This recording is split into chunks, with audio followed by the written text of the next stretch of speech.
नमस्कार व्यूअर्स, मैं हूं अमीश देवगन और आप देख रहे हैं देश का सबसे लोकप्रिय कार्यक्रम आर पार।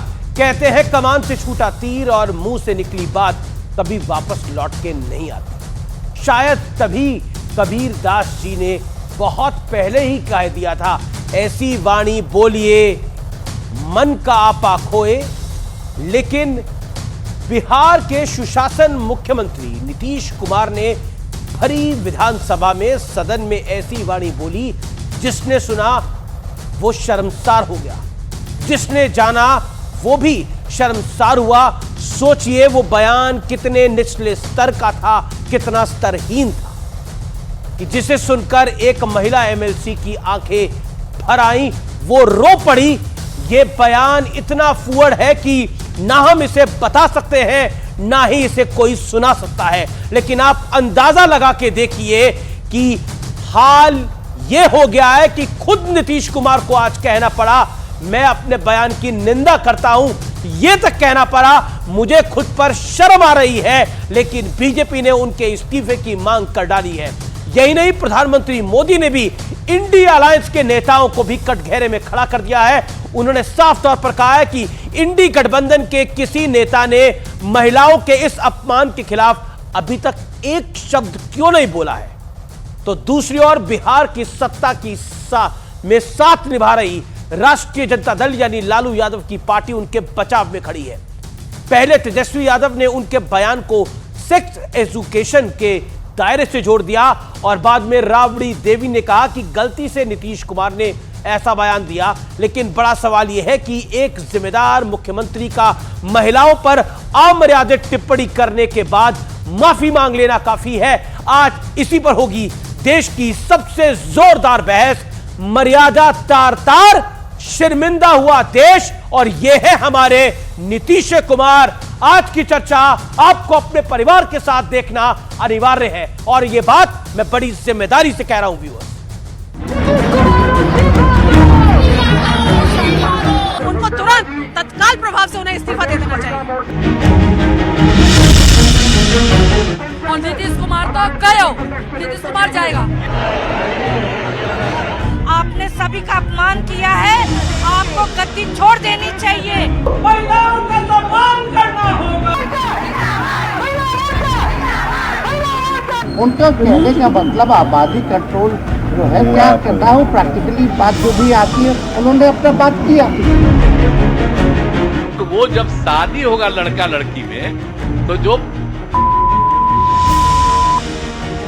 काश इतनी तो गुंजाइश छोड़ी होती नीतीश बाबू कि आपकी फूहड़ता दर्शकों को सुनाई जा सके।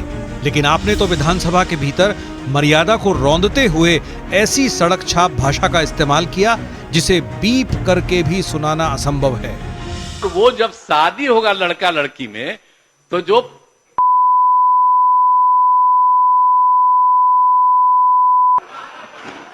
तो उसी में और पैदा हो जाता है। लड़की पढ़ लेती है कि वो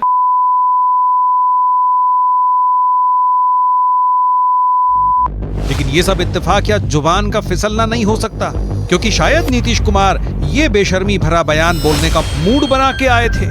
इसीलिए विधानसभा में शर्मनाक बोल के बाद विधान परिषद में भाषा स्तर और नीचे चला गया। तो लड़कवा तो रोज लड़कियां के साथ तो रतवा में सुत्ता है तो उसी समय लड़की जो है कहती है कि ठीक है।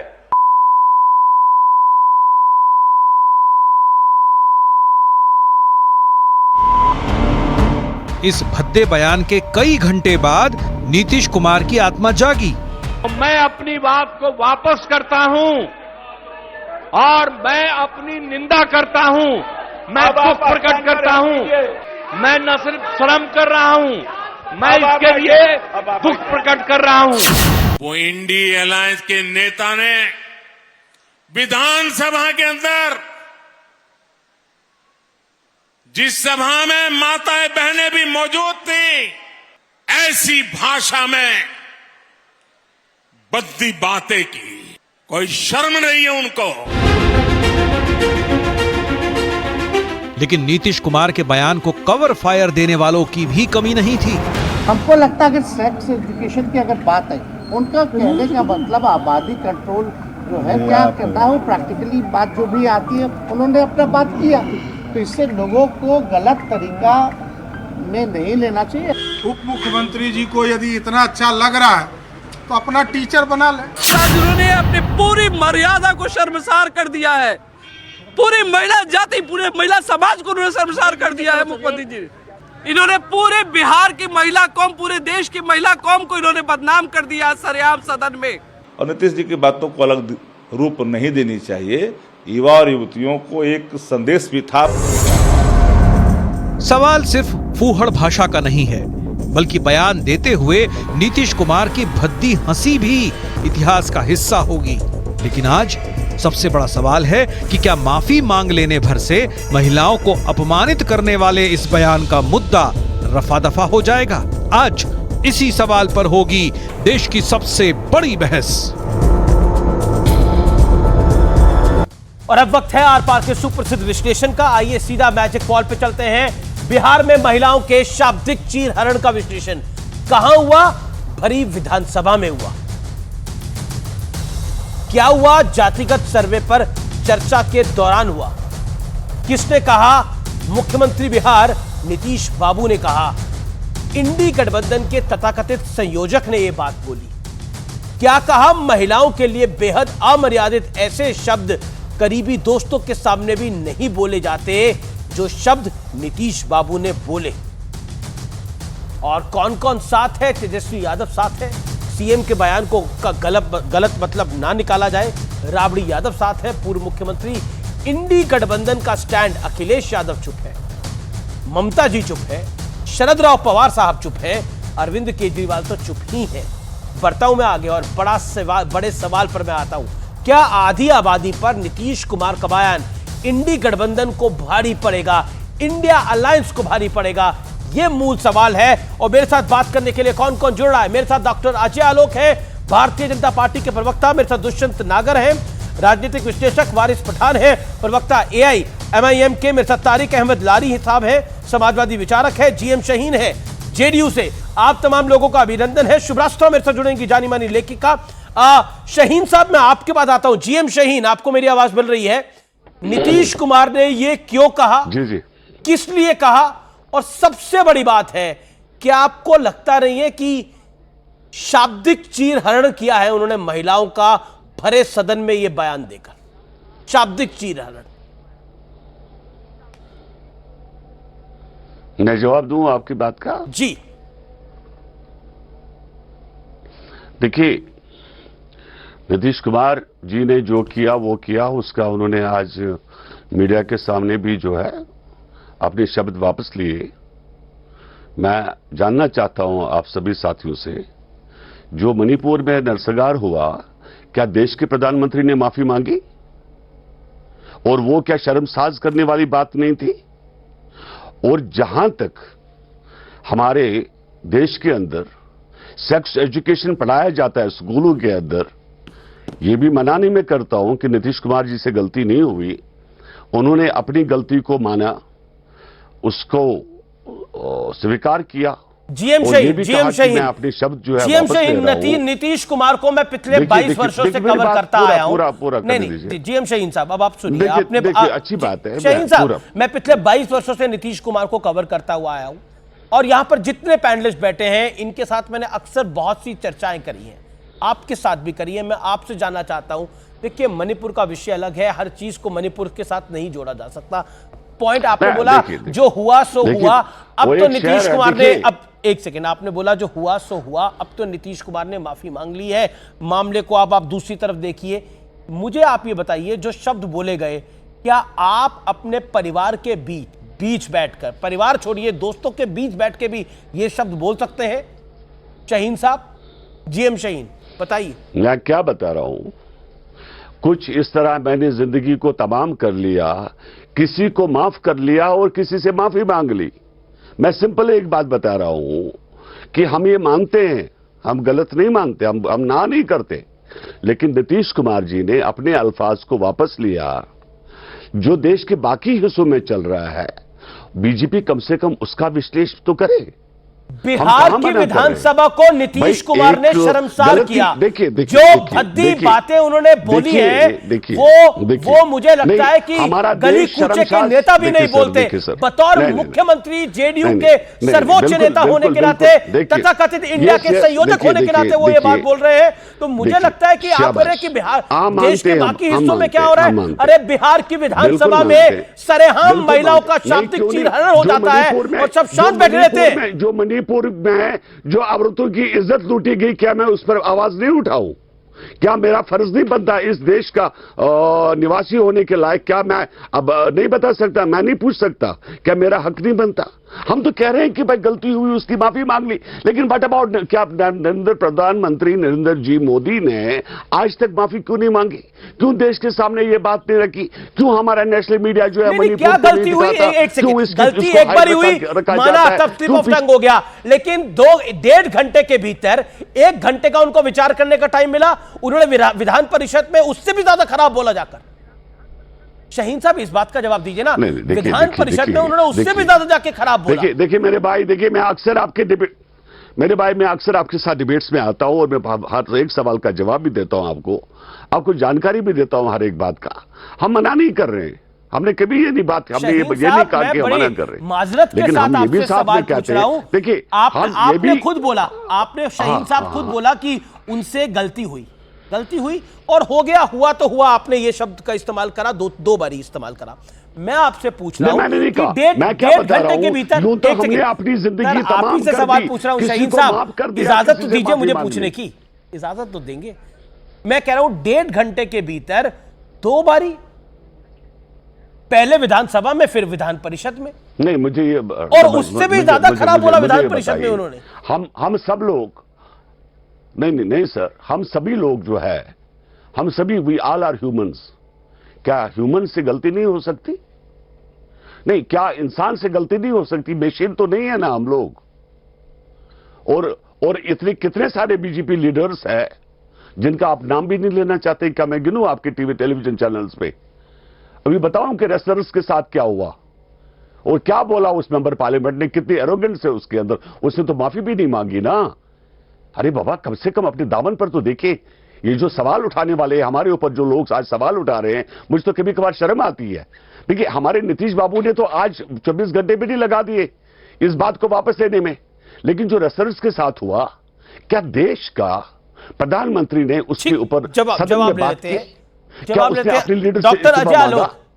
डॉक्टर अजय आलोक, माफी काफी है क्या? जो विषय हुआ उसमें माफी काफी है क्या? माफी के कारपेट में सब कुछ दबा के रखा जा सकता है इस पूरे विषय पे?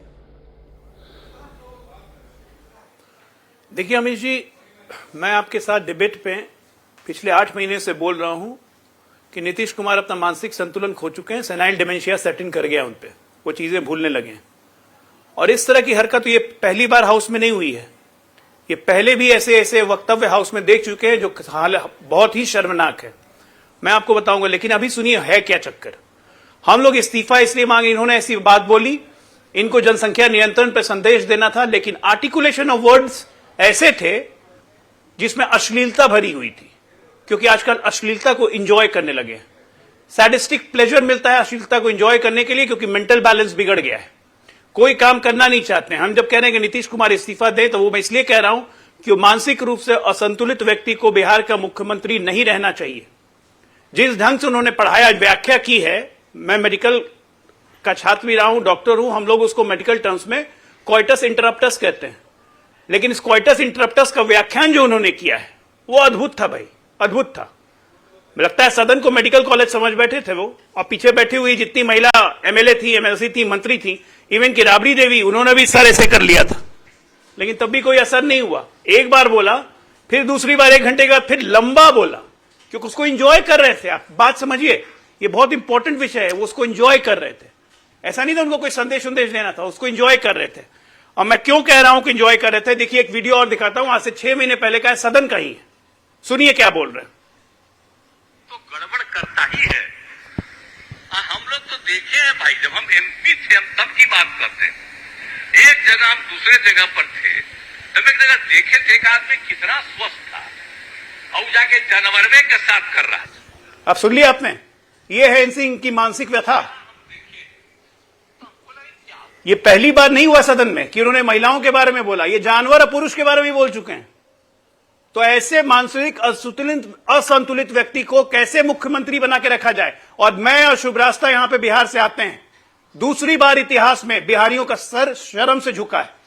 पहली बार जब हमें चारा चोर करके पूरे देश भर में बुलाया जाता था कि हम चारा चोर के प्रदेश से आते हैं, और दूसरी बार आज ये इस हरकत के बाद शर्म आ रही है हमें। कल से आज तक मैं आपको बताऊं, चुके हैं, इतने लोग टोक रहे हैं। बीते आप अगर पार्लियामेंट्री डेमोक्रेसी को भी उठा के देखेंगे, विधानसभाओं, आप किसी भी विधानसभा को उठा के देखेंगे, शायद मुझे नहीं लगता किसी भी मुख्यमंत्री ने, मंत्री ने, विधायक ने या फिर किसी और नेता ने भी, या फिर मैं कहता हूं काउंसलर ने भी, एमपी तो छोड़ दीजिए, इस तरह की शब्दावली, इस तरह के बयान दिए हो सदन के अंदर। नीतीश कुमार ने जो बयान दिया है वो सिर्फ शर्मिंदा नहीं करता, लेकिन वो बताता है कि वो क्या मानसिकता दर्शा रहे थे। ये बयान सिर्फ एक कंटेस्ट में नहीं लिया जा सकता, इसका लंबा प्रभाव है। और दुख की बात यह है कि एक गठबंधन के वो तथाकथित संयोजक है और इस विषय पर कोई बोलने को तैयार नहीं है, कोई बोलने को तैयार नहीं है। ये सामान्य घटना नहीं हुई है। मेरे साथ दुष्यंत नागर है, मेरे साथ वारिस पठान है, मेरे साथ तारिक अहमद लारी है, शुभ राष्ट्रा है। मैं आपके पास आता हूं वारिस, मैं आपको बता रहा हूं, आज मैं व्यूअर्स आपके साथ कुछ शेयर करना चाहता हूं। जब मैंने वारिस पठान इस बयान को सुना पहली बार, तो मुझे लगा नहीं नीतीश कुमार ने बोला होगा। मैंने एक बार नहीं, दो बार नहीं, मैंने 5 लोगों से कंफर्म करा क्या ये नीतीश कुमार ने सदन में बोला है, और फिर मेरे रिपोर्टर ने बताया कि हां सर बोला है सदन के अंदर, और एक बार नहीं दूसरी बार उससे भी ज्यादा खराब बोला है। वारिस पठान, ये जो हुआ है बीच सदन के अंदर, भूल जाइए थोड़ी देर सियासत के अंदर, क्या हम मोहल्ले में भी, क्या हम गली कूचे में भी इस तरह की भाषा का इस्तेमाल कर सकते हैं? बिल्कुल सही कहा आपने अमीश भाई। मुझे लगता है नीतीश कुमार अपना मानसिक संतुलन खो बैठे हैं, वरना इतने टर्म का चीफ मिनिस्टर, मुख्यमंत्री रह चुका बिहार का, सदन के अंदर खड़े रहकर, जहां पर महिलाएं हैं सब बैठी हुई, उसके सामने इतनी वल्गर रीत से उन्होंने बात की अमीश भाई, बयान किया है कि कोई सोच नहीं सकता कि इतना तजुर्बेकार आदमी ऐसी बात करेगा। हमको तो ऐसा नहीं लगता है कि all spot of the moment उन्होंने बोला, हमको तो लगता है सोचा समझा बयान उन्होंने दिया है। इसको इंग्लिश के अंदर पड़वड़ बोलते हैं, वो अल्फाज आता है, इस तरह का उन्होंने भाषा का इस्तेमाल किया। उनके गेस्चर देखिए आप, गेस्चर कैसे है अमीश भाई? आप तो हमेशा बोलते हो ना अपने चैनल पे भाषा का मर्यादा रखिए, वहां तो सारी मर्यादा को तोड़ फोड़ के रख दिया। अरे अजय आलोक ने कहा कि बिहारी शर्मिंदा हो गए, मैं कहूंगा नहीं अजय आलोक, आप मेरे भारत देश को बिहार, महाराष्ट्र और गुजरात में मत बांटो, पूरा देश का इंसान आज शर्मिंदगी महसूस कर रहा है कि एक राज्य का मुख्यमंत्री सैडिस्टिक प्लेजर उठा रहा है इस तरह की भाषा का उपयोग कर। विधान भवन नीचे तो बोला, बाद में विधान परिषद में जाकर बोल रहे हैं वो। अरे तो किस तरह की गलती? देखिए अमीश भाई, मैं आप किसी का कत्ल कर देंगे और फिर बोलेंगे यार मेरे को माफ कर दो, नहीं चलता। आपने बोला क्यों? और इतनी असभ्यता, लैंग्वेज। हम लोग चाय की टपरी पे जो बैठते ना रात को, जहां लुखे टपोरी लोग आके कभी कभी मिलते हैं अमीश भाई, मैं आपको यकीन दिलाऊंगा वहां भी ऐसी भाषा नहीं बोली जाती। अब आपको क्या बोलूं, जो मुंबई के नाके पे मैं कहीं बैठता हूं ना, वहां भी शर्म के अंदर लोग बात करते हैं इस तरह। अरे आपको एजुकेशन देना है, आप इतने बड़े सेक्सोलॉजिस्ट बनना चाहते हो, तो आप अलग से किसी को बता सकते, प्यार से आप समझा सकते थे कि अगर महिलाएं एजुकेशन लेंगी तो इस तरह से काम हो सकता है, इस तरह से पॉपुलेशन कंट्रोल हो सकता है, इस तरह से आगे। लेकिन आपने तो ओपन करके इस तरह से बोल रहे हो। अरे हम घर में बेटे बेटी के साथ में बैठ के इस तरह भाषण देख नहीं सकते अमीश भाई? लोग भेज रहे हैं कि इसके अंदर कंटेंट जो है कान में वो लगा के सुनिए, इसको ओपन करके सुनिए मत, ऐसे ऐसे मैसेज आ रहे मोबाइल के ऊपर। क्या करेंगे अमीश भाई आप? और अब सब खामोश बैठे, उनको कवर फायर दिया जा रहा है। नहीं, ये बहुत सीरियस इश्यू है, ये हमारे संसद का इश्यू है, ये हमारे विधानसभा, विधान परिषद, और एक ही बार नहीं, 1 घंटे में 2 जगह जाकर उन्होंने ये भाषा, ये सबसे बड़ा पॉइंट। आप बताइए अमीश भाई, 1.5 घंटे में उन्होंने, अगर वारिस पठान ऐसी भाषा का इस्तेमाल करता। तारिक अहमद लारी, क्या आपको लगता है कि 10 सेकंड अमीश भाई, Waris 10 second, complete yourself. Tariq Ahmad Lari 10 second Amish भाई जी। मैं एमएलए रह चुका हूं, मुझे मालूम है कि वहां की गरिमा क्या होती है, किस तरह से वहां पे एक एक अल्फाज को तोल मोल के बोला जाता है। अगर वारिस पठान ऐसी भाषा का उपयोग करता कहीं पर, तो अब तक मेरे को क्या घोषित कर देते, परवर्ट, मानसिक संतुलन खो दिया हुआ है, दीवाना हो गया है, पागल हो गया है, कितने अल्फाजों से मुझे बोला गया, मगर यहां सब कवर फायर देने की बात कर रहे हैं। मैं बोलता हूं बहुत शर्मनाक बात है और इस पे बहुत गौर से सोचना पड़ेगा। तारिक अहमद लारी, महिलाओं का अपमान क्या है और जो महिलाओं का ऐसा अपमान करते हैं, time is given, Waris hear me out. Tariq Ahmad Lari, क्या आपको लगता है इसकी ये जो अमर्यादित बयान है इसकी छींटें इंडिया अलायंस पे भी आएंगी? और मैं क्यों कह रहा हूं आएंगी, क्योंकि आज प्रधानमंत्री मोदी ने मंच से बोला है और कहा है कि किसी ने कुछ नहीं बोला, और बात सत्य भी है, सब मौन है इस विषय पर। क्यों? देखिए, पहली बात तो मैं आपको बता दूं कि इंडिया अलायंस बचा भी है कि नहीं बचा मुझे मालूम नहीं अभी जी, ये नई कहानी है। जो राजस्थान मध्य प्रदेश में कांग्रेस ने हम लोग ये नई कहानी चल रही है, ये आप भी देख रहे हैं कि जो हरकत इन्होंने की है, वादा करके वादा खिलाफी की, धोखाधड़ी की है, कहे तो हम लोग को डसा है। आस्तीन में थे और आस्तीन में ही डस लिया इन्होंने। आस्तीन का सांप कहा जाएगा इनको। किसको कहा जाएगा आस्तीन का सांप? उम्मीद नहीं है कि इंडिया अलायंस आगे हम लोग, मैं कांग्रेस को कह रहा हूं, साफ लफ्जों में कह रहा हूं, और कांग्रेस का शीर्ष नेतृत्व 3 लोगों को छोड़कर, सोनिया जी, राहुल जी और प्रियंका जी को छोड़कर, बाकी सबको मैं कहूंगा सब एक दूसरे के लिए नागनाथ, सांपनाथ और एनाकोंडा है। इन लोगों ने हमेशा चौधरी चरण सिंह जी से लेकर मुलायम सिंह जी तक सबको धोखा दिया, धोखे के अलावा कभी कुछ नहीं दिया इन लोगों ने। अब मैं आता हूं दूसरी बात पे कि मेरी उम्र हो गई है 50 साल, मेरी 3 पुश्तें हैं राजनीति में, और मेरे चचा वगैरह भी रहे हैं, चचा विधायक रहे हैं, दूसरे चचा विधायक रहे हैं, तीसरी चची विधायक रही है, हमारे फादर फाउंडर हैं जनता दल और समाजवादी पार्टी के। लेकिन कभी इस तरह की चीज मैंने अपने घर में भी नहीं सुनी। प्रैक्टिकल बात कर रहा हूं। नीतीश जी से संबंध है हमारे फादर के, मुलायम सिंह जी से उस कैटेगरी के हमारे फादर नेता हैं, वीपी सिंह जी हो, चंद्रशेखर जी हो, ये सब घरेलू संबंध है। हमने कभी नहीं सुना। कल मेरे आपके डिबेट के बाद एक दूसरी डिबेट पे जिस पे यही मुद्दा था, मेरे लड़के ने मुझसे डिबेट के बाद पूछा कि क्या कह दिया अब्बा इन्होंने ऐसा। मैं कहा बेटा मैं तुमको नहीं बता सकता हूं, तुम खुद देख लेना, तुम्हारे पास भी मोबाइल है। 20 साल का लड़का है मेरा। तो उसने देखा, आज मुझे वो बता रहा है कि ये ऐसी वाहियात बात कैसे कर सकते हैं। जो बात अजय भाई कह रहे थे वही है, जो अटल जी को बीमारी हुई वही इनको हुई, जो जॉर्ज फर्नांडिस साहब को हुई वो ये इनको भी हुई, बिल्कुल हुई। क्योंकि अटल जी ने भी कई बातें ऐसी कह दी थी बाद में उनको, जब 2004 के प्रधानमंत्री पद से हटे। उसके बाद आप याद करिए कि कई साल वो अंदर उनको मुझे ध्यान में नहीं आता, अटल जी को हम कवर करते रहे। अटल जी ने कभी इस तरह का बयान दिया हो? मुझे आपको नहीं जानकारी है, मुझे बिल्कुल नहीं जानकारी। अगर आपके पास कोई ऐसा बयान है तो नहीं, मुझे को जानकारी है क्योंकि अटल बिहारी वाजपेयी ने अगर इस तरह का कोई बयान दिया हो तो कोट करिए। मिसकोटिंग एनीवन। हाँ, अटल बिहारी वाजपेयी ने कभी नहीं ऐसा कोई बयान दिया, बिल्कुल नहीं। अटल बिहारी वाजपेयी बेहद मर्यादित भाषा के अंदर अपने कटु से कटु शब्दों को चाशनी में पिरोकर विरोधियों पर वार करते थे, और इसका भारत का सदन साक्षी है। अटल जी लखनऊ से ही प्राइम मिनिस्टर थे। Sir Atal ji prime minister से ही लखनऊ थे। मेरे वालिद से, मेरे दादा से, दोनों से संबंध थे।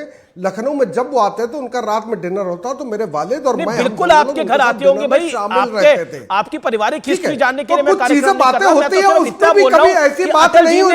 अटल जी ने कब ऐसी भाषा का इस्तेमाल किया? एक मर्यादा के दायरे में रहकर। नागनाथ, ओके, दुष्यंत नागर, आपको क्या लगता है? नीतीश कुमार पे बहस थी लेकिन ये तो आप पर आ गए, यानी कांग्रेस पे आ गए। नहीं, देखिए अब उनका इच्छा है, तारिक जी का उन्होंने सांपनाथ कह दिया, नागनाथ कह दिया, लेकिन मैं इनको सिर्फ इतना कहना चाहता हूं कि आदरणीय मुलायम सिंह यादव जी को नवंबर 1990 में जब बीजेपी ने समर्थन हटा के उनकी सरकार गिरने जा रही थी, तो स्वर्गीय राजीव गांधी जी ने समर्थन पत्र देके उनको मुख्यमंत्री बनाए रखा। श्रीमती सोनिया गांधी ने 2003 में समर्थन पत्र देके उनको उत्तर प्रदेश का मुख्यमंत्री बनाया। हंस लीजिए भाई साहब, मैं रुक जाता हूं, बोलिए, वो हंस लीजिए।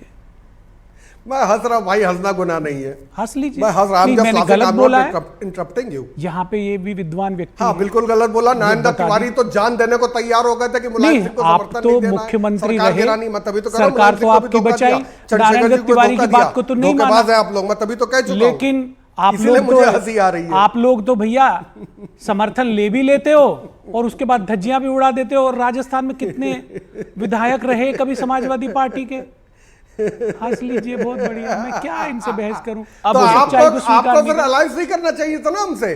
नहीं, पर ये आपके अलायंस की बात नहीं, बात अलायंस की आप ऐसी अमर्यादित भाषा बोल रहे हैं टीवी पे नहीं, क्यों वादा किया था आपने? नहीं, मैं आपको दो चीजें कहना चाह रहा हूं। आपने कहा, आपने चौधरी चरण सिंह जी के बारे में भी बोला, आप लोग आपने चौधरी चरण सिंह जी के विषय में बिल्कुल भी उनके बोला। साथ धोखा किया, चौधरी चरण सिंह जी को प्रधानमंत्री बनाया कांग्रेस के साथ धोखा, देवगौड़ा जी को प्रधानमंत्री बनाया कांग्रेस ने, तारिक अहमद सुन लीजिए, इंद्र कुमार गुजराल जी को प्रधानमंत्री बनाया कांग्रेस ने, आपने किसी को जिला पंचायत का सदस्य भी बनाया लारी जी, आपने जिला पंचायत का चेयरमैन भी बनाया, कभी समर्थन देखे? फिर करुणानिधि से किया था महाराज, ये याद रखिए। इतिहास का पता नहीं, वर्तमान का पता नहीं है। विषय पर आते हैं। सुब्राष्ट्रा, देखिए ये विषय गौन हो रहा है, विषय गंभीर। जी जी, देखिए मेरा निवेदन है, ये विषय बड़ा गंभीर है, इसको दूसरी तरफ नहीं लेके जाना चाहिए। आधी आबादी से जुड़ा मामला है, और जिस प्रकार से कल एक एमएलसी ने आके उन्होंने जो उनके दृश्य देखे तो हमें भी बिल्कुल एकदम दिल को छू गए। ऐसे शब्दों का एक ऐसे नेता के द्वारा जो 3-3 बार 4-4 बार मुख्यमंत्री रहे हैं, और अनायास ही ऐसे बोल देना, ये अस्वीकार्य है। उन्होंने माफी मांगी है, ठीक है। अब ये देखना है कि भविष्य में उनका किस प्रकार से लीडरशिप बिहार में चलनी है, जैसे डॉक्टर अजय आलोक ने। पर इंडिया अलायंस के नेता क्यों चुप है? नहीं, इंडिया अलायंस के नेताओं का क्या लेना देना, वो अपनी पार्टी के मुखिया हैं और अपना काम कर रहे हैं, मुख्यमंत्री के रूप में काम कर रहे हैं, तथाकथित संयोजक है, वो तो सबको साथ लेकर आए हैं। ठीक है, वो लोकसभा के चुनाव जब आएंगे तब का तब देखा जाएगा। हर रोज हर उससे पहले औरतों के बारे में कोई कुछ बोलेगा तो कोई मतलब नहीं है। तो उन्होंने माफी मांग लिया, इंडिया अलायंस ने तो कोई समर्थन नहीं किया, कोई उनके समर्थन तो कर नहीं रहा, किसी ने समर्थन नहीं किया। रही बात क्या हो लारी साहब, मुझे लगता है कि ये कोई मुस्कुराने का विषय नहीं है, बहुत सीरियस विषय है। और रही बात जिस प्रकार से इस पर राजनीति हो रही है, महिलाओं के प्रति संवेदनशील होना चाहिए, महिलाओं के प्रति संवेदनशीलता बरती जानी चाहिए। दुष्यंत नागर जी धन्यवाद। महिलाओं के प्रति संवेदनशीलता बरती जानी चाहिए, शब्दों का चयन करते वक्त, चाहे कोई राज्य का मुख्यमंत्री हो, पार्टी का प्रेसिडेंट हो, सांसद हो, विधायक हो, उसे मर्यादित भाषा का इस्तेमाल करना चाहिए। ठीक है। शुभराष्ट्र, बिल्कुल करना चाहिए। मैं तो शुभराष्ट्र आमिर जी, आप लारी जी को कहिए कि वो अपना मुंह बंद रखें, क्योंकि जिस विषय पर आज बात हो रही है, उस विषय पर इतने फूहड़ तरीके से पूरे प्रोग्राम में हंसना, किसी भी व्यक्ति को बोलने न देना। मैं दुष्यंत नागर जी से हर बार भिड़ती हूँ, वैचारिक रूप से भी भिड़ती हूँ, राजनीतिक रूप से भी भिड़ती हूँ, लेकिन आज इतने संवेदनशील मुद्दे पर जब ये बोल रहे हैं तो पीछे से ये फूहड़ हंसी हंसने का क्या मतलब है? आपके पुत्र होंगे 22 वर्ष के, आपके पिताजी होंगे मर्यादित, जिन्होंने आपके सामने ये वीडियो नहीं देखा, लेकिन आप आज जिस अमर्यादा का परिचय आज आप नेशनल टेलीविजन पर दे रहे हैं, वो कहीं से भी स्वीकार्य नहीं है। नीतीश कुमार जी ने, आमिर जी जो कुछ भी कहा और उसके बाद उन्होंने माफी मांगी, वो अपने आप में पर्याप्त नहीं है। अजय आलोक जी ने बात बिल्कुल सही कही है। ये आज आप भले ही वारिस पठान जी कह दें कि ये देश के लिए शर्म की बात है, ये मूलतः हम बिहारियों के लिए शर्म की बात है। एक स्टीरियोटाइपिकल ढांचे से हर बार जब भी नजीर पेश करने की बात की जाती है, तब हमारे यहां से कोई ना कोई नेता ऐसा उठकर जरूर चला आता है जो निहायत ही वाहियात, अश्लील और फुहड़ता का परिचय देते हुए चले जाते हैं। मैं इसके पहले जो बिहार की पहचान थी वो लालू यादव जी से थी, और लालू यादव जी का आज क्या पहचान है? चारा चोर होने के अलावा उनके बारे में उनके पार्टी के गुर्गे भले ही कुछ बोलते होंगे, लेकिन उसके अलावा बिहारियों के माथे पर एक शर्म का धब्बा था। बहुत हद तक नीतीश कुमार ने उस कलंक को मिटाने का प्रयास किया, लेकिन जब आप राजनीति में इतने आगे बढ़ चुके हैं, मैंने अपनी बात पूरी नहीं की है, इस पूरे पैनल में एकमात्र महिला हूं, कम से कम महिला का सम्मान रखते हुए आप अपना मुंह बंद रखिए। इतनी मर्यादा तो शो कर ही सकते हैं। आपका पूरा सम्मान है, लेकिन आपकी बात का जवाब देना बहुत जरूरी है कि मुझे कोई बिहारी कह देता है तो मुझे गाली लगती है, नहीं है, और ये आज से नहीं जमाने से है, ये जमाने से है। और दूसरा, आपने मुझे कहा मर्यादा तो हंसी और तो मैडम बात हुई थी, बात जब हो रही थी उस पर हंसी आ रही थी, लेडीज के मामले में हंसी नहीं आई है, तो बेहतर होगा आप चली जाइए। आई एम लीस्ट इंटरेस्टेड, आप चली जाए, आप चली जाए। बहुत ही गलत नहीं, ये हमारे एक सेकंड सुब्राष्ट्र, आप बने रहिए, दुष्यंत नागर आप भी बने रहिए। बीच चौराहे पर होना चाहिए इनके साथ। दुष्यंत नागर कुछ कहना चाह रहे हैं, एक सेकंड दुष्यंत नागर कुछ कहना चाह रहे हैं, दुष्यंत नागर को दिखाइए। एक सेकंड सुब्राष्ट्र, आप बने रहिए। देखिए, सुब्राष्ट्र जी के और मेरे राजनीतिक और वैचारिक मतभेद हो सकते हैं, लेकिन उनको जिस तरह से बोलने से रोका जा रहा है, ये तो महिलाओं का अपमान है। ऐसे कैसे कर सकता है कोई व्यक्ति लगातार हंसे जा रहा है? उनको बोलने का मौका देना चाहिए। ठीक है, आपने अगर बात वो को- शो छोड़ेंगी तो मैं भी छोड़ दूंगा। ठीक है, ओके। ये ओके, शुभ राष्ट्र, आप अपनी बात को रखिए। मेरा निवेदन है कि बहुत ही आमिर ज्यादा जी, टची मैं टॉपिक निर्बाध है। रूप- शुभ राष्ट्र। जी आमिश जी, मैं बिल्कुल उन्होंने एक टर्म यूज किया कि who is interested in listening to you. Well, बात तो यही है ना कि आप जैसे फूहड़ नेताओं को वोटर की बात सुनना तक पसंद नहीं है, आप इंटरेस्टेड ही नहीं है। तो इंटरेस्टेड नहीं है तो आपको क्या लगता है कि वोटर आपसे बात करने में इंटरेस्टेड है? पता चल जाएगा। मैं डिबेट छोड़कर ये जा है रही हूं। मर्यादित अगर महिला। आपकी और आपकी ये बात की मर्यादित लारी साहब, आप शांत रहिए, 40 सेकंड। शुभ राष्ट्र, अपनी बात रखिए, फिर आप बात रखिएगा अपनी। कि ये मुझे फुहाड़ा मैं अपनी बात निर्बाध रूप से रखूंगी। मैं न्यूज 18 के प्रोड्यूसर टीम से निवेदन करना चाहती हूं कि वो इनका वॉइस म्यूट पर रखें। ऐसे फूहड़ नेताओं को हम लगातार सुनते हैं, इनकी अश्लीलता झेलते झेलते हम लोगों ने सत्ता भी पलटी है। ऐसी फूहड़ता मैं नेशनल टेलीविजन पर बर्दाश्त नहीं करूंगी। मैं कोई गैर जायज बात नहीं कह रही हूं। नीतीश कुमार ने जो बयान दिया उसके लिए माफी वो स्वयं मांग रहे हैं। अटल बिहारी वाजपेयी का नाम बीच में लाने की क्या आवश्यकता है? आपके तमाम संबंध रहे होंगे, बड़े पर्सनल संबंध रहे होंगे, उससे मेरा क्या? We are least interested in knowing कि कौन सा नेता किसके घर में जाकर रुकता था, कौन सा नेता किसके यहां चाय नाश्ता करता था, मेरा क्या उससे? जिस सदन में मर्यादा को तार तार किया गया, उस सदन में बहुत सारी महिलाएं थी आमिश जी। और मैं एक शिकायत और एक निवेदन दोनों करना चाहती हूं। बिहार में जब जब क्रांति की बिगुल फूंकी गई है तब तब महिलाएं पार्श्व रही हैं।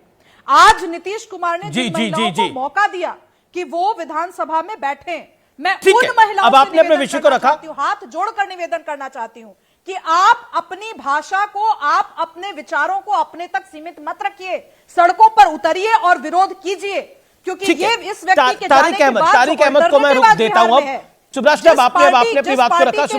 शुभ राष्ट्र जी, अब आपने अपनी बात को रखा। मेरा बार बार निवेदन है, हम मर्यादित बोले, हम अमर्यादा पे डिबेट कर रहे हैं, इसलिए मर्यादित बोलना बड़ा आवश्यक है। तारिक अहमद लारी साहब, अब आप बोलिए, आपका वक्त है, 40 सेकंड आपके। नहीं सर, मैं सिर्फ एक बात पे हंसा था। वो बात थी जब दुष्यंत नागर जी इंडिया अलायंस पे बात किए थे, उस पर मैं हंसा हूं। महिलाओं के बात पर नहीं हंसा था। मौका नहीं वो और मैडम नहीं वो भाई उन्होंने वो बात कही जो मैं कह रहा था, और वो कह रहे थे नहीं इंडिया अलायंस है, बाद में खुद ही आ गए कि इंडिया अलायंस नहीं है। दूसरी बात, फुअड़, बदतमीज, ये सब लैंग्वेज मैडम की आज की नहीं है मेरे लिए। ये मुझे कई साल से बोलती हैं, क्योंकि इनका टारगेट ही तारिक अहमद लारी होता है। Being a Muslim I am a target, ये हमेशा रहता है। मुस्लिम का मैं क्या है? जानता हूं इस बात को। आपको तो दुष्यंत नागर ने भी बोला बीइंग अ मुस्लिम, हमेशा से नहीं, मैं इस विषय पर आऊंगा, मैं ब्रेक ले रहा हूं। तारिक अहमद लारी, आपने बड़ी बात बोली है। आपने शुभ राष्ट्र पे आरोप लगाया being a Muslim I am a target. शुभ राष्ट्र ने हिंदू मुसलमान की बात ही नहीं करी। यहां पर बड़े सारे मेहमान बैठे हुए, वो उस बात को बोलेंगे, लेकिन अब देख लेते हैं, ब्रेक के लिए रुकते हैं और मोटरोला फोन से देख लेते हैं आज का ट्वीट। ऐसी भाषा बोलने वालों को तुरंत इस्तीफा दे देना चाहिए, ये कहना है हमारे एक रचना का कहना है जो हमारे साथ जुड़ी है। मोटरोला फोन से मैं ये ट्वीट देख रहा हूं। रुकता हूं इस ब्रेक के लिए, आप देखते रहिए आर पार।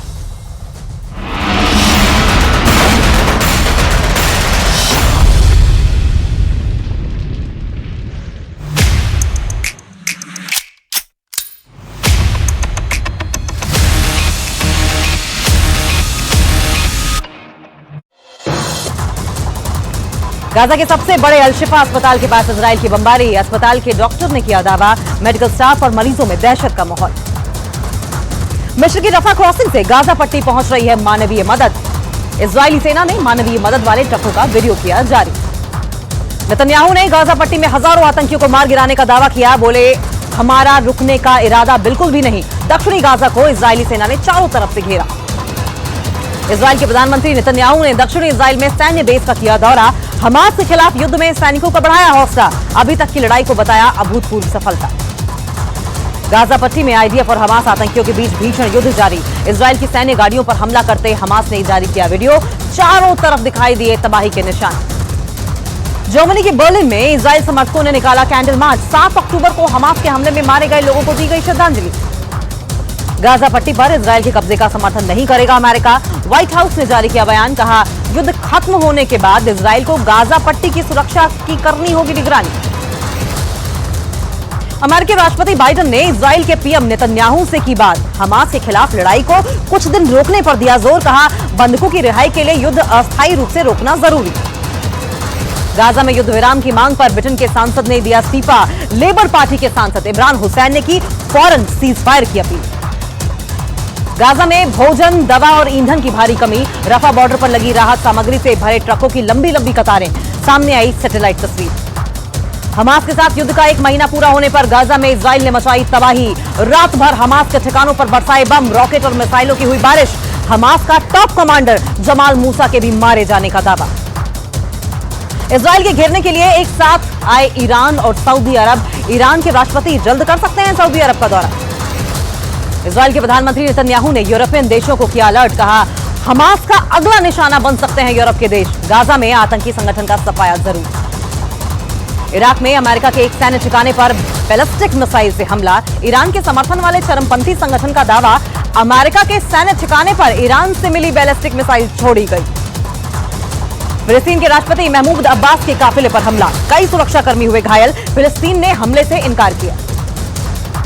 गाजा में घुसी इजरायली सेना ने किया यहया सिनवार को घेरने का दावा। रक्षा मंत्री ने कहा बंकर में घिरा हमास का गाजा प्रमुख। बंधकों की तलाश के लिए आईडीएफ ने तेज किया ऑपरेशन। इजराइल की मीडिया ने किया दावा। हमास से इजराइल के बंधकों की रिहाई की कोशिशें तेज। यूरोपीय संसद पहुंचेंगे इजराइल के विदेश मंत्री।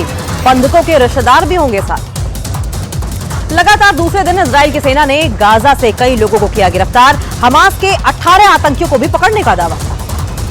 हमास के हमले का 1 महीना पूरे होने पर मंगलवार को इजराइल में लोगों ने रखा 1 मिनट का मौन।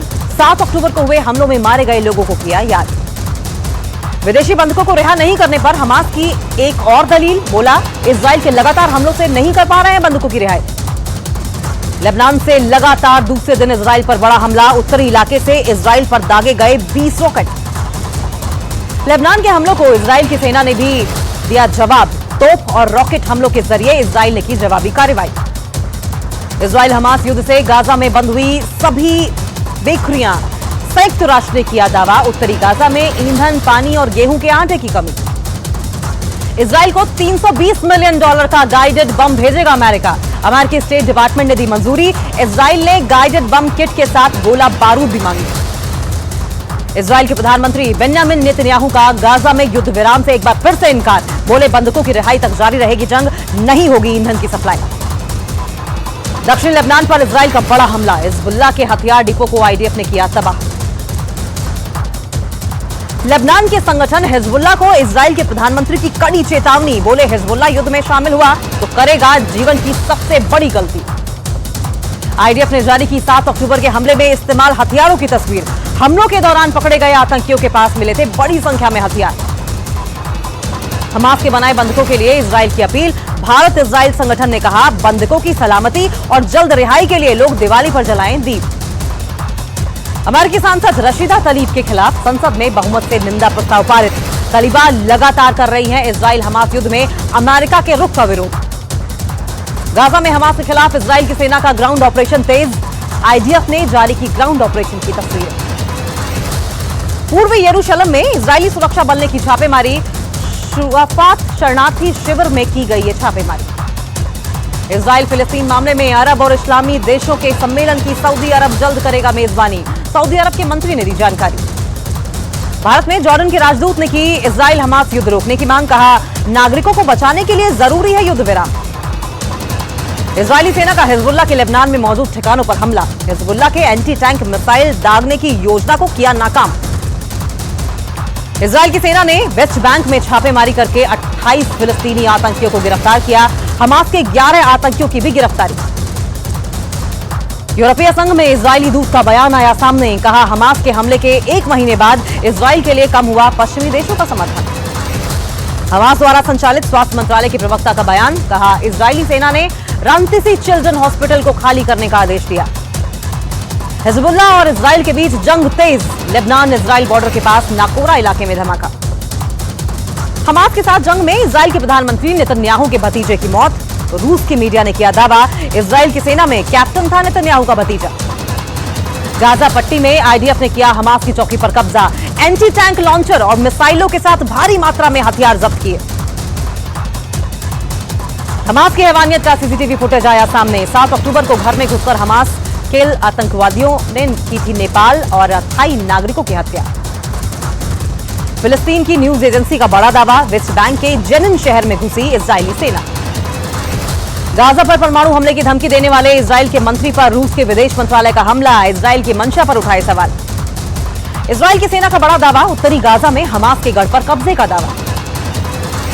गाजा में 100 पैनलों को निशाना बना रहा है इजरायल, हमास के खात्मे के लिए उठाया गया कदम। इजरायल ने एक दिन में हमास के 450 से ज्यादा ठिकानों को किया तबाह। सेना ने हमास के आतंकियों की सुरंगों और चौकियों को बनाया निशाना। 7 अक्टूबर के हमास हमले के बाद वेस्ट बैंक में मौतों का आंकड़ा बढ़ा। वेस्ट बैंक में अब तक 163 लोगों की मौत। गाजा पट्टी के सबसे बड़े अल-शिफा अस्पताल में बड़ी संख्या में लोगों ने ली शरण। इजरायल के आदेश के बाद भी लोग हॉस्पिटल छोड़ने को तैयार नहीं। इजरायल की सेना ने गाजा पर तेज किए जमीनी हमले, तोप से जमकर दागे गोले। गाजा में जारी जंग के बीच यूएन महासचिव एंटोनियो गुटेरेस का बयान आया सामने, कहा बच्चों के लिए कब्रिस्तान बन गया है गाजा। हमास और इजरायल के बीच जारी है भीषण जंग के बीच इजरायल ने किया हमास को बड़ा नुकसान पहुंचाने का दावा। इजरायल के रक्षा मंत्री ने हमास के कमांडर को बताया कायर, कहा अपने बंकर में छिपा बैठा है याह्या सिनवार। गाजा के लोगों की मदद के लिए यूएई का फैसला, यूएई गाजा में बनाएगा फील्ड हॉस्पिटल। इराक और सीरिया में अमेरिकी सैनिकों पर हो रहे हमले पर अमेरिका के रक्षा मंत्रालय का बयान, कहा पिछले एक हफ्ते में अमेरिकी सैनिकों पर 30 से 38 बार हुए हमले। इजरायल से अब तक 9 देशों ने अपने राजनयिकों को बुलाया वापस, गाजा पर हमले के विरोध में लिया फैसला। इजरायल की सेना ने उत्तरी गाजा में मस्जिद के अंदर रॉकेट लॉन्चर को तबाह किया, 50 से ज्यादा रॉकेट किए बरामद। इजरायल के प्रधानमंत्री बेन्यामिन नेतन्याहू ने अपने राजदूतों को किया संबोधित, कहा ईरान समर्थित आतंकियों के खिलाफ लड़ रहे हैं ग्लोबल युद्ध। सऊदी अरब का दौरा करेंगे ईरान के राष्ट्रपति इब्राहिम राइसी। 11 साल बाद किसी ईरानी नेता का सऊदी अरब दौरा, गाजा युद्ध पर होगी चर्चा। गाजा शहर के रिहायशी इलाके में बड़ा विस्फोट, आसमान में छाया काले धुएं का गुबार, कई किलोमीटर दूर तक सुनाई दी विस्फोट की आवाज।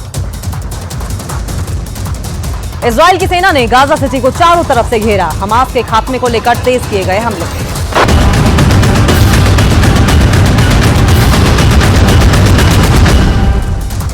इजरायल का लेबनान में हिजबुल्लाह के ठिकानों पर बड़ा हमला, इजरायल की डिफेंस फोर्स ने जारी किया वीडियो।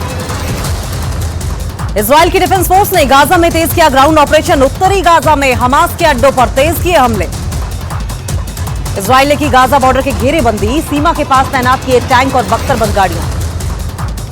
उत्तरी इजरायल में बड़े हमले का अलर्ट जारी, कई शहरों में लगातार बज रहे हैं रॉकेट सायरन सिस्टम। हमास के आतंकियों ने 7 अक्टूबर को 240 लोगों के घरों को बनाया था निशाना, आईडीएफ ने जारी किया वीडियो। इजरायल हमास युद्ध के बीच गाजा से लोगों का पलायन जारी, सोमवार को 5000 और रविवार को 2000 लोगों ने गाजा को छोड़ा। आतंकी संगठन हमास ने अमेरिका को दिया जवाब, गाजा पट्टी पर शासन को बताया फिलिस्तीन का अधिकार, कहा कोई भी ताकत हम पर अपनी इच्छा नहीं थोप सकती। गाजा संकट पर G7 के विदेश मंत्रियों ने जारी किया बयान, इजरायल पर हमास के हमले की निंदा की, इजरायल की आत्मरक्षा के अधिकार का किया समर्थन। गाजा पर इजरायल ने की मिसाइलों की बरसात, आतंकी संगठन हमास के ठिकानों को बनाया निशाना, हमले में कई लोगों के मारे जाने की खबर।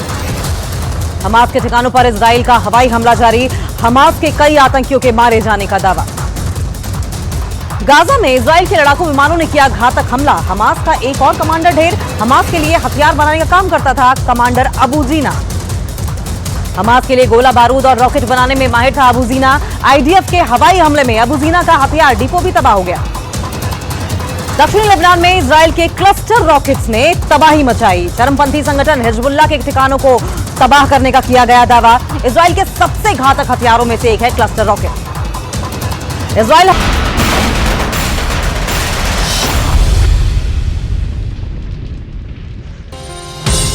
मोटोरोला भारत का सबसे अच्छा 5G स्मार्टफोन ब्रांड प्रेजेंट्स आर पार में आज का मुद्दा। वेलकम बैक व्यूअर्स, आप देख रहे हैं इस समय आर पार न्यूज 18 इंडिया पर और इस समय की बड़ी खबर है, असाउद्दीन ओवैसी ने एक बड़ा बयान दिया है। असाउद्दीन ओवैसी ने नीतीश कुमार पर अब तक का सबसे बड़ा हमला कहा है। उन्होंने कहा कि नीतीश कुमार ने अश्लील भाषा बोली है, वो भूल गए वो विधानसभा में है, वो सिनेमा हॉल नहीं था। ये कहा है नीतीश कुमार ने मर्यादा को तोड़ा है। अश्लील बयान दिया है। ओवैसी का नीतीश कुमार पर यह बड़ा हमला है, बेहद शर्मिंदा करने वाला बयान। बिहार की विधानसभा को शर्मिंदा करा है नीतीश कुमार के उस बयान ने। मेरे साथ बात करने के लिए कई मेहमान हैं। डॉक्टर अजय आलोक है मेरे साथ, दुष्यंत नागर है मेरे साथ, शुभराष्ट्रा है, जीएम शहीन है जेडीयू से, मेरे साथ वारिस पठान है, मेरे साथ लारी साहब है। डॉक्टर अजय आलोक, क्या आपको लगता है नीतीश कुमार ने जो स्टेटमेंट दी और उसके बाद इंडिया अलायंस की चुप्पी और खास तौर पर मामले को रफा दफा करने का प्रयास? देखिए अमीश, सबसे पहली बात है कि जब नीतीश कुमार ने ये स्टेटमेंट दिए वो हाउस के अंदर दे रहे थे स्टेटमेंट, तो हाउस के अंदर में कोर्ट का परव्यू होता नहीं है, इसलिए उन पर कोई केस नहीं हो सकता है, लेकिन स्पीकर कॉग्निजेंस ले सकता है। और जो कि हम लोग एक पिटीशन लिखने भी जा रहे हैं कि स्पीकर कार्रवाई करे मुख्यमंत्री पे, क्योंकि अश्लीलता का मामला है। दूसरी बात, जिस तरह से प्यार से अभी मैं आपके पैनल पे देख रहा था, डिफ्लेट करने की कोशिश की जा रही थी खासकर लारी भाई साहब से, मुझे ये अच्छा नहीं लगा। और मुझे ये सुन के उनका कॉन्ट्रडिक्शन भी अजीब लगा मुझे कि लारी जी एक तरफ कहते हैं कि अटल जी उनके यहां आते थे, चंद्रशेखर जी से संबंध है, उनके 22 साल के बेटे ने बोला कि कैसी घटिया बातें कर रहे हैं नीतीश कुमार, तो फिर मुलायम सिंह की पार्टी में कैसे हैं आप? क्योंकि मुलायम सिंह की पार्टी तो खुलेआम कहते थे ना मुलायम सिंह यादव कि लड़के तो रेप करते ही रहेंगे, सबको फांसी पर चढ़ा दें क्या? आपका लड़का या आप इस मानसिकता को समर्थन करते हैं? अगर नहीं करते हैं तो पार्टी में कैसे हैं? तो ये दोहरी चरित्र और दोहरी मानसिकता से तो बोलना बंद कर दीजिए, या तो आप हैं या नहीं है, बीच में नहीं रह सकते हैं। एक बात, दुष्यंत भाई साहब हैं, उन्होंने भी बहुत अच्छे से इसको रिडिक्यूल किया, सब कुछ किया, लेकिन कल से आज तक हो गए, भैया बहना चुप क्यों हैं? लड़की हूं, लड़ सकती हूं, मुंह में दही कैसे जम गया भाई? या इंडिया अलायंस का यही अप्रोच है एक महिला के विषय पर, एक मुख्यमंत्री के मानसिक असंतुलन खोने पर? उनको अपने गठबंधन का आप संयोजक, नीतीश कुमार बहुत सीनियर लीडर हैं, बहुत मैच्योर लीडर हैं, एक बार बोलते हैं कि कांग्रेस कुछ कर नहीं रही है तो खड़गे साहब फोन करने लगते हैं। अगर आप उनको उसमें उनमें नेतृत्व की क्षमता देखते हैं तो बोलिए कि हाँ, हम नीतीश कुमार में नेतृत्व की क्षमता देखते हैं, वो हमारे एक टॉल लीडर में से हैं। मैं चुनौती देता हूं, आज आप बोलिए टीवी पे इंडिया अलायंस वाले कि नीतीश कुमार हमारे लीडर में से हैं। और लारी साहब, एक बात आपके जानकारी के लिए, अखिलेश को तो इस इंडिया अलायंस में नीतीश कुमार ही लेके आए ना। आपके तमाम नेताओं का बयान आया कि हम तो आना ही नहीं चाहते थे, हम तो नीतीश जी के कारण आए। तो नीतीश जी से आप लोग इतने प्रभावित हैं आज भी, क्या आप उनको अपने गठबंधन का अलायंस का नेता मान रहे हैं? नहीं तो रिडिक्यूल कीजिए उनको।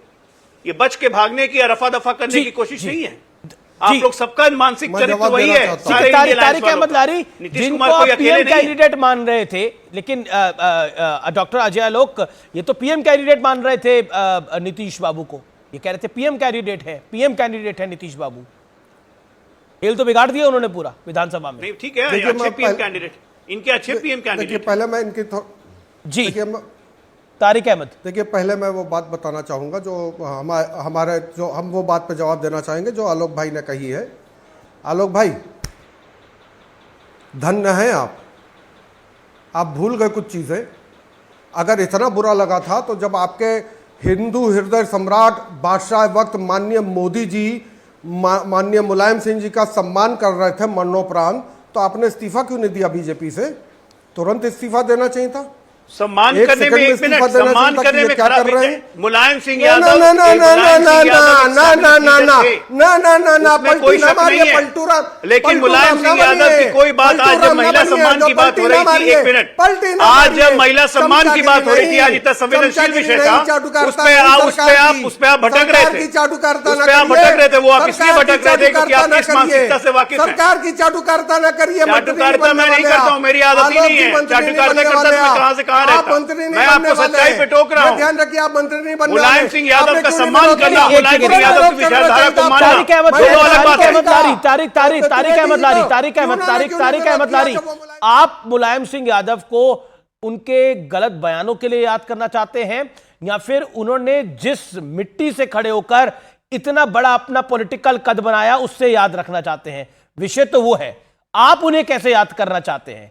उन्हें वो एक बहुत गरीब परिवार से आए और कहां तक पहुंचे, सम्मान उस बात का था। और जहां तक उनके बयानों की बात है, वो बयान तब भी थे, वो बयान अब भी है, इसलिए हर चीज को किसी जामिया नहीं पहनाया जा सकता। तो बयान उनका कई और भी थे जिसपे ये लोग टिप्पणी करते हैं। तो अमीश, इनके आज महिला हिंदू सम्मान का हिंदू विषय है। सम्राट क्यों उनको मरणोपरांत सम्मान किया है? आज तो आइए महिला ना सम्मान का विषय है। ठीक है, एक सेकंड, हमारे पैनल में एक महिला है दुष्यंत नागर, मैं आपको बताऊंगा, लेकिन सुब्राष्ट्रा को मुझे 40 सेकंड देने पड़ेंगे। छेड़ा है, आप ही ने मुझे छेड़ा है सर, आपने मुझे छेड़ा है, आपने मुझे छेड़ा है।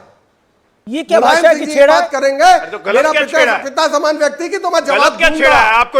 आपको इधर छेड़ा तो मुलायम सिंह जी की बात छेड़कर भड़कते क्यों हैं? ओके, सच्चाई ओके, आपकी दिखाई, ओके, आप सुब्राष्ट्रा, दिखाया सुब्राष्ट्रा, कि महिला सुब्राष्ट्रा, सुब्राष्ट्रा, सुब्राष्ट्रा, 40 सेकंड। आमिश जी, भारतीय राजनीति का यही दौर है और यही भारतीय राजनीति की पहचान है। आज पहली बार मुझे लगता है कि काफी दिनों के बाद सिर्फ महिला सम्मान के विषय पर एक डिबेट है, और उस डिबेट में आप लगातार देखिए कि कुछ ऐसे छुटभैये नेता ही मैं उनको कहूंगी हैं जो कि सिर्फ और सिर्फ इस बात की कवायद करने बैठे हैं कि फलना ने ये कह दिया था, ढिमका ने ये कहा था, हमारे फलाने से इतने संबंध थे, उनके इससे संबंध थे। आप देखिए ना कि इस पूरी डिबेट में महिला सम्मान की बात को हमेशा, लेकिन वो कह रहे हैं कि आप उनको इसलिए टारगेट कर रही है क्योंकि वो मुस्लिम है।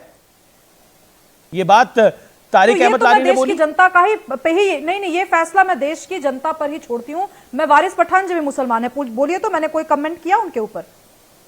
कोई कमेंट किया हो पार्श्व रूप से भी, अप्रत्यक्ष रूप से भी तो बताइएगा, परोक्ष रूप से भी।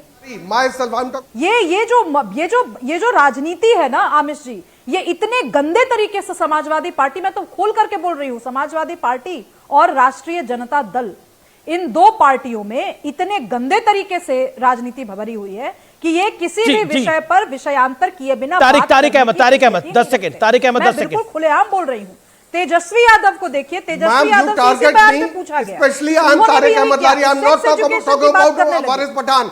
You are in hand in gloves with Waris Pathan and his party. You are not in hand in gloves with me. ये क्या बात है? आपका मुझसे कोई कोलैबोरेशन नहीं है, इसलिए आपको परेशानी होती है। What are you talking? आपको इसीलिए परेशानी होती है। आपका उनसे दोस्ती आप करती हैं। आपके साथी हैं, वो भी आपके साथी हैं, उनके नेता भी आपके साथी हैं। ओके, मुझे वारिस पठान का रिएक्शन लेना पड़ेगा। एक सेकंड, मुझे वारिस के पास जाना पड़ेगा। वारिस पठान और सुब्राष्ट्रा एक है। सुब्राष्ट्रा की कोई पॉलिटिकल पार्टी नहीं है, वारिस पठान। तो आपको देखिए, ये जिस पार्टी के साथ में है, कल तक तो साथ में जो मीटिंग कर रहे थे मुंबई में, बेंगलोर में, हर जगह चाय नाश्ता खाना, उन्हीं के अखिलेश ने क्या कांग्रेस पे भरोसा मत करो, कांग्रेस को वोट भी मत देना, साफ बोल दिया अखिलेश ने। और अभी हमको बोल रहे मीटिंग, चलो इनकी परवाह नहीं है मेरे को, मैं इनको केयर नहीं करता। फिलहाल यहाँ बात चल रही है महिलाओं के ऊपर, तो यहाँ पे हिंदू मुस्लिम कहां से आ गया? क्या नीतीश ने ये कहा कि मैं मुसलमान महिलाओं को बोल रहा हूं या मैं हिंदू महिलाओं के बारे में बोल रहा हूं? अरे उन्होंने तो पूरी मर्यादा ही तोड़ दी भाषा की, उन्होंने तो पूरी अश्लील भाषा का इस्तेमाल किया और ये भूल गए कि वो खड़े कहां पर है। इंपॉर्टेंट ये है, वो जो जगह है, वो संविधान की शपथ ली जाती है, वहां पर लोग अपने अपने लोगों को चुनकर एमएलए बना के भेजते हैं, एमएलसी बनाकर वहां पे भेजते हैं, और उनके सामने महिलाएं बैठी हुई है, नीचे ही नहीं विधान परिषद में भी। तारिक अहमद जवाब आंसू आ गए वहां पे इस तरह की भाषा का इस्तेमाल करना। क्या अमित भाई ये शोभा देता है राज्य के मुख्यमंत्री को? कह चुका हूं। उसके बाद जो फालतू की बातें लपेटी गई हैं, उसका जवाब मैं दे रहा हूं। नीतीश जी के ऊपर हमने पहले ही कह दिया, वी कंडेम। और सबसे बड़ी बात, अमित देवगन के शो में फालतू बातें हो रही है क्या? निंदा की है अपनी कभी भी अमित देवगन के शो में आपका बोलने का मतलब ये फालतूगिरी की बातें हो रही है क्या? नहीं, फालतू की बातें जो आप लोगों ने की है, फालतू की बातें जो दूसरों ने की, उसका जवाब मैं दे रहा हूं। हम तो काम की बात कर रहे हैं, हम तो बिल्कुल जिस इंसान ने गलती की उसकी बात कर रहे हैं, जो गलत है गलत है, सही है सही है। हमने तो हमेशा से इंसाफ की बात की है। आज नीतीश ने गलती की है तो हम बिल्कुल बोलेंगे कि वो कोई सिनेमा का हॉल नहीं था, विधान पटल था, विधान परिषद था, वहां पे इस तरह की भाषा का इस्तेमाल नहीं होना चाहिए था। हम तो बोल रहे हैं ना, गलत किया उन्होंने, लेकिन आप तो यहाँ पर उसको डाल रहे हो, ये उससे मिले हुए, ये उससे मिले हुए। अरे छोड़ो, कभी मोदी जी ने कहा, कभी तड़ीपार ने कहा, कभी नहीं कहा कि मैं तड़ीपार रहा हूं। कभी तड़ीपार के मुंह से कहलवा दिया कि मैं तड़ीपार रहा हूं, मान जाऊंगा आपको, करवाइए। अब ओके, विषय पर रहिए, विषय पर रहिए। ओके, दुष्यंत नागर, आपको लगता है कि इसके छींटे इंडिया अलायंस पे आ रहे हैं? नहीं, इंडिया अलायंस पे इसके कोई छींटे क्यों नहीं आएंगे? देखिए, ये एक राज्य के मुख्यमंत्री हैं, विधानसभा के अंदर उन्होंने जो कुछ कहा है, भारतीय जनता पार्टी स्पीकर के पास जाएगी। की बॉन्डिंग इंडिया अलायंस की बॉन्डिंग लोकसभा को लेके है, असेंबली इलेक्शन होने दीजिए। उसका तो मजाक उड़ा रहे थे लारी साहब की धन्यवाद है उड़ाने के लिए, लेकिन मैं ये कहना चाहता हूं, अखिलेश जी भी उड़ा रहे थे। चलिए, अखिलेश जी भी एक पूर्व मुख्यमंत्री हैं राज्य के, उनकी इच्छा है, लोकतंत्र है, सब मर्जी के मालिक है, जो चाहे करें। मैं ये कहना चाहता हूं कि हमारे अंदर नैतिकता का बल है। हमने नीतीश कुमार जी के बयान का समर्थन नहीं किया, उनकी आलोचना भी कर दी। और अजय आलोक जी जाएं, विधानसभा में स्पीकर को दें, हम इनको शुभकामनाएं देते हैं। लेकिन मैं भारतीय जनता पार्टी के 10 नेताओं के बयान सुना सकता हूं जिन्होंने महिलाओं के प्रति ओछे शब्दों का प्रयोग किया। मैंने सुनाया तो नहीं, राजनीति तो नहीं की। भारतीय जनता पार्टी की तरफ से किसी ने कभी किसी की आलोचना नहीं की। महिला देश की आधी आबादी है। प्रधानमंत्री ने बोला कितना नीचे गिरोगे माता बहनों के लिए ऐसे शब्द। प्रधानमंत्री जी ने भी एक महिला नेत्री के लिए जो लोकसभा की तत्कालीन सदस्य थी उनकी तुलना सुपर्णखा से की थी। प्रधानमंत्री जी को भी याद okay doctor Ajay Alok 10 second. Doctor Ajay Alok प्रधानमंत्री जी ने एक रैली में सुनंदा पुष्कर जो एक व्यवसायी थी, भारत की बेटी थी, महिला थी, उनके विषय में भी कुछ बोला था। जवाब जिनका नाम ले रहे हैं दुष्यंत भाई, जिनका नाम ले रहे हैं, वो राजनीतिक बातें कही गई थी प्रधानमंत्री के द्वारा, और उसको ये कंपेयर कर रहे हैं जो आज नीतीश कुमार ने पूरे नारी समाज के लिए बोला। दोनों एक ही तराजू में तौल दिया। लेकिन अब इसी को कहते हैं जी, लेकिन अब मुझे आगे बढ़ना पड़ेगा और अब वक्त है सत्य और तथ्य का। आर पार में अभी आपने नीतीश कुमार के बेशर्म शब्द देखे। अब मैं आपको सियासत के एक ऐसे रंग का दर्शन कराना चाहता हूं जिसने बीते 10 साल में जो कहा वो कभी नहीं किया, जो नहीं करने की कसम खाई थी वो सारे आरोप आज उन पर गंभीर रूप से लग रहे हैं। ये अरविंद केजरीवाल है, ये दिल्ली के मुख्यमंत्री हैं और 10 साल पहले इन्होंने पूरे देश को क्रांति का सपना दिखाया था। जनता ने इन पर भरपूर भरोसा किया और देश के दिल यानी दिल्ली की सत्ता की चाबी इन्हें सौंप दी। और बदले में दिल्ली का हाल 1979 में आई गमन फिल्म के उस गाने की तरह हो गया। सीने में जलन, आंखों में तूफान सा क्यों है, इस शहर में हर शख्स परेशान सा क्यों है। दिल्ली वाले आज कल इसी तकलीफ से सांस लेने के लिए मजबूर है क्योंकि उनकी चुनी हुई सरकार के मुखिया ने कभी कहा प्रदूषण पटाखों से होता है इसलिए मैं पटाखे बैन करता हूं। उन्होंने बैन कर भी दिए लेकिन प्रदूषण फिर भी बढ़ता गया। फिर कहा पंजाब में पराली जलाने से दिल्ली में प्रदूषण आ जाता है। अब पंजाब में उन्हीं का शासन है तो आम आदमी पार्टी कह रही है कि प्रदूषण की जड़ पंजाब नहीं है व्यूअर्स, हरियाणा में आ गई है। इसी बीच अरविंद केजरीवाल ऑड इवन वाला प्लान लेकर आए और इसे प्रदूषण का फाइनल सॉल्यूशन बता दिया। लेकिन प्रदूषण तो नहीं हटा, उल्टे ऑड इवन का खमियाजा दिल्ली की जनता को भुगतना पड़ रहा है, फिर भुगत रही है। अरविंद केजरीवाल ने कहा हमने पराली को गलाने वाला फॉर्मूला तैयार कर लिया है। लोगों को लगा प्रदूषण से निजात मिल ही जाएगी, अरविंद जी जो बोल रहे हैं, लेकिन उस दिन के बाद फिर कभी उस फॉर्मूले का जिक्र तक नहीं हुआ। उसके बाद केजरीवाल सरकार ने कनॉट प्लेस में 20 करोड़ की लागत से बड़ा स्मोक टावर लगा दिया लेकिन उस पर भी ताला लटक गया। अरविंद केजरीवाल ने यहां तक दावा कर दिया कि अब वॉशिंगटन यूनिवर्सिटी के साथ मिलकर दिल्ली सरकार प्रदूषण की वजहों का पता लगाएगी, लेकिन इसी साल इस दावे और वादे ने भी दम तोड़ दिया। सुनिए जरा। हरियाणा का रोल काफी लिमिटेड है इसके अंदर, अदरवाइज मोस्टली पंजाब की तरफ इसका वो दिखाई दे रहा है जो पूरा का पूरा मैप है। पूसा इंस्टीट्यूट ने जो घोल बनाया है, इस घोल की वजह से धुआं भी नहीं होता, उल्टे वो खाद बन जाती है पराली। मशीनें आती हैं तो किसानों को फिर जलाने की जरूरत नहीं पड़ती, जो पराली बचती है उसको बेच के अपना और पैसा कमा सकते हैं। यानी दिल्ली वालों को जो कहा गया वो कभी नहीं मिला और फ्री के नाम पर जो मिला उसके बदले में सांसों की कीमत सूद समेत वसूली जा रही है। यूनिवर्सिटी ऑफ शिकागो में भारत के प्रदूषण पर एक रिसर्च हुई है, इसके आंकड़े बेहद डराने वाले हैं। रिसर्च के मुताबिक अगर दिल्ली का प्रदूषण इसी स्तर पर बरकरार रहता है तो यहां रहने वाले लोगों का जीवन 10 से 12 साल तक कम हो सकता है, लेकिन इस मुद्दे पर कोई गंभीरता से बात करने को तैयार तक नहीं है।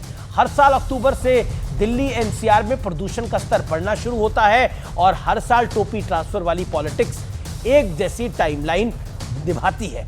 अक्टूबर में स्मॉग दिखते ही सबसे पहले सब कुछ कुछ दिन के लिए चुप्पी साध लेते हैं, फिर दशहरे पर रावण दहन को टारगेट किया जाता है, इसके बाद फिर कुछ दिनों की खामोशी और फिर दिवाली पर दोष डालने की पूरी प्लानिंग शुरू हो जाती है। मीडिया में ज्यादा हो हल्ला हुआ तो फिर ऑड इवन शुरू कर दिया, नहीं तो ब्लेम गेम का काम तो जारी है जनता को मूर्ख बनाने के लिए। यह मुद्दा हमारी और आपकी परिवार की जिंदगियों से जुड़ा है। क्या अभी भी वक्त नहीं आया कि केंद्र सरकार इस मुद्दे पर अपने हाथ में आगे बढ़ाकर निर्णायक कदम उठाए और जो राज्य इसकी खिलाफत करे उस पर सख्त एक्शन लिया जाए?